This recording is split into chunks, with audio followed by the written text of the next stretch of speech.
दोस्तों, क्या आप बी फार्मा कर रहे हैं या फार्मेसी कर चुके हैं? आप रिसर्च कर रहे हैं या कहीं फार्मास्यूटिकल इंडस्ट्री पे जॉब कर रहे हैं, लेकिन आपको आपके सैंपल के एनालिसिस करना है और आपको HPLC high performance liquid chromatography के बारे में थ्योरेटिकली नॉलेज है, बट प्रैक्टिकली आपने अभी तक उसको हैंडल नहीं किया है। तो चलिए आज हम आपके सामने एचपीएलसी को प्रैक्टिकली सिखाते हैं या प्रैक्टिकली करके दिखाते हैं कि कैसे एचपीएलसी को हैंडल करना है, कैसे एचपीएलसी के लिए सैंपल डेवलप करना है, कैसे एचपीएलसी में सैंपल रन कराना है और कैसे सैंपल का एनालिसिस करना है। सबसे पहले हम क्या करते हैं कि सैंपल प्रिपेयर कर लेते हैं एचपीएलसी रन करने के पहले। तो हम एक्चुअली में सैंपल प्रिपेयर करते कैसे हैं, कैसे हम स्टैंडर्ड डाइल्यूशंस बनाते हैं, उसके बारे में पहले डिस्कस कर लेते हैं।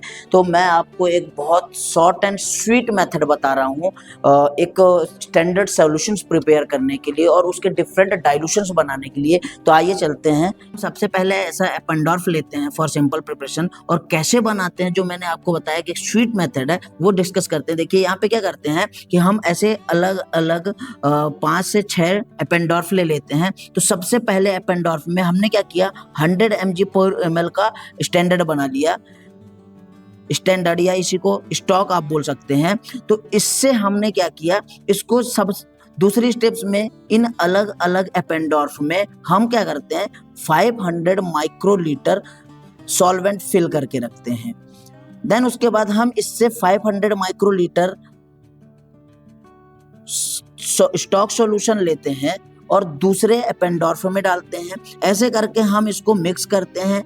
उस मिक्सिंग के लिए हम यूज करते हैं अपना माइक्रो पिपेट, जो कि अलग अलग सैंपल वॉल्यूम के अकॉर्डिंग होता है। जैसे यहाँ पे मैं रखा हूँ 1 ml का है, हम इससे 500 माइक्रोलीटर सेट कर सकते हैं और इससे मैं 500 माइक्रोलीटर लेके एक से दूसरे एपेंडोर्फ में, दूसरे से तीसरे में, तीसरे से चौथे एपेंडोर्फ में, ऐसे करके मैं अलग अलग डाइल्यूशंस के या अलग अलग स्टैंडर्ड कंसंट्रेशंस के सैंपल प्रिपेयर करता हूँ। जैसे मैं यहाँ पे दिखा रहा हूँ कि पहला मेरा सैंपल बना हुआ है 100 mg/ml का, दूसरा मेरा सैंपल है 50 mg, देन उसके बाद थर्ड है 25 mg, फोर्थ है 12.5 mg, फिफ्थ है 6.25 mg। हम जस्ट हाफ डाइल्यूशंस बनाते चले जाते हैं और फिर इन सैंपल्स को मिनिमम कंसंट्रेशन से, मतलब जैसे कि यहाँ पे 3.125 mg/ml का जो स्टॉक बना हुआ है, इससे हम हायर कंसंट्रेशन की तरफ बढ़ते चले जाते हैं और उसको एचपीएलसी में रन करते हुए चले जाते हैं। तो अकॉर्डिंग टू कंसंट्रेशन हमको एचपीएलसी में स्मॉलर पीक से लेके एक ऐसी बड़ी पीक मिलती चली जाती है, जो कि हम आगे एचपीएलसी रन करके दिखाएंगे कि हमको पीक एक्चुअल में कैसे मिल रही है, क्या हमको एक्चुअल में डिफरेंट डाइल्यूशंस जो बनाए हुए हैं, स्टैंडर्ड्स जो बनाए हुए हैं डिफरेंट कंसंट्रेशंस के, उनके अकॉर्डिंग हमारी पीक साइज या पीक हाइट बढ़ रही है या नहीं। जैसे कि हमने देखा कि सैंपल कैसे प्रिपेयर करते हैं एचपीएलसी में रन करने के लिए, तो अब हम आज डिस्कस करते हैं एचपीएलसी मशीन के बारे में, एचपीएलसी सॉफ्टवेयर के बारे में और एचपीएलसी रन कैसे करना है, उसका सैंपल एनालिसिस करना है। तो सबसे पहले मैं डिस्कस करता हूँ कि जो हमारे पास एचपीएलसी है दैट इज आइसोक्रेटिक एचपीएलसी। आइसोक्रेटिक और ग्रेडियंट में क्या डिफरेंस होता है कि जैसे हम जो सैंपल रन करते हैं उसमें जो हम मोबाइल फेस रन करते हैं, तो आइसोक्रेटिक में हम प्रिपेयर्ड मोबाइल फेस बना के रखते हैं, जिसको हम आइसोक्रेटिक एचपीएलसी में रन करते हैं, जो कि थ्रू आउट द रन एक सेम कंसंट्रेशन या कांस्टेंट कंसंट्रेशन पे हम उसके मोबाइल फेस को रन करते हैं। जबकि जो ग्रेडियंट सिस्टम होता है, ग्रेडियंट सिस्टम में क्या होता है कि हम एक मेथड सेट कर देते हैं, उसमें 2 डिफरेंट पंप होते हैं और उसमें 2 डिफरेंट पंप होने के कारण उसमें 2 डिफरेंट बॉटल्स में अलग अलग सॉल्वेंट को फिल किया जाता है। और जिस हिसाब से हम मेथड सेट करते हैं कि हमको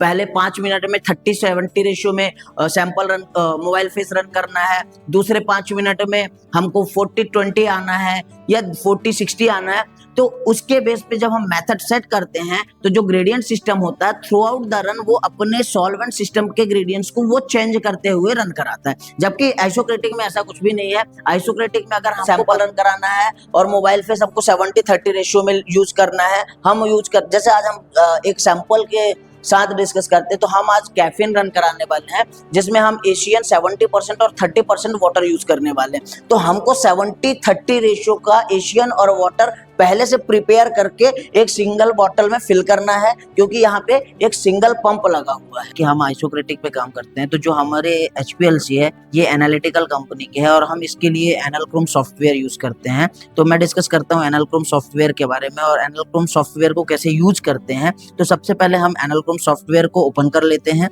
उसके बाद हम एनालक्रोम सॉफ्टवेयर में इंस्ट्रूमेंट कंट्रोल पे जाते हैं। उसके अंदर 3 विंडोज ओपन होती हैं, system configuration, instrument control and spectrum scan. तो सबसे पहले हम क्या करते हैं कि सिस्टम कॉन्फ़िगरेशंस को ओपन करते हैं। इसमें आपको ये दिखेगा कि आपको कौन सा पंप सेलेक्ट करना है और कौन सा डिटेक्टर सेलेक्ट करना है। तो एक्चुअली अभी हम हमारी मशीन में पंप को सेलेक्ट नहीं करते हैं, क्योंकि हमारी मशीन ऑटोमेटिक यहाँ मशीन से ही पंप को ऑन कर लेते हैं। तो यहाँ पे हम दिखा रहे हैं कि हम सेलेक्ट कर रहे हैं डिटेक्टर 3000 यूवी विजुअल डिटेक्टर, और इसको सेलेक्ट करने के बाद हम टेस्ट सिस्टम कॉन्फ़िगरेशंस को ओके करते हैं और कुछ देर बाद एक पॉपअप आता है द इंस्ट्रूमेंट डिटेक्टर। सो इसको ओके करते हैं। देन इसके बाद हम इस विंडोज को ओके कर देते हैं। तो हमारा डिटेक्टर हमारे एनालक्रोम सॉफ्टवेयर से कनेक्ट हो जाता है। देन उसके बाद हम जाते हैं इंस्ट्रूमेंट कंट्रोल में, और इंस्ट्रूमेंट कंट्रोल में हम देखते हैं कि यहाँ पे एक विंडोज ओपन होती है जिसमें हम वेवलेंथ रेंज सेट करते हैं कि जो हमारा सैंपल है हमको उसको किस वेवलेंथ रेंज पे डिटेक्ट करना है। तो हम यहाँ पे वेवलेंथ सेलेक्ट कर लेते हैं और उसको यहाँ पे हम वेवलेंथ सेलेक्ट करके उसको सेव कर देते हैं। जैसे हमने अभी यहाँ पे 236 वेवलेंथ पुट किया है और हम उसको सेव किया। उसके बाद हम इसमें एनालिटिकल मेथड विंडोज को ओपन करते हैं, जिसमें एक विंडो ओपन होती है एनालिटिकल मेथड। उसको जब हम ओपन करते हैं तो वहां पे हमको सैंपल का रन टाइम सेट करना रहता है कि कितने टाइम के लिए हमको इस सैंपल को रन करना है। जैसे हम अभी एक सैंपल रन करने वाले हैं, उस सैंपल के लिए हमने यहाँ पे रन टाइम 5 मिनट सेट करके रखा हुआ है।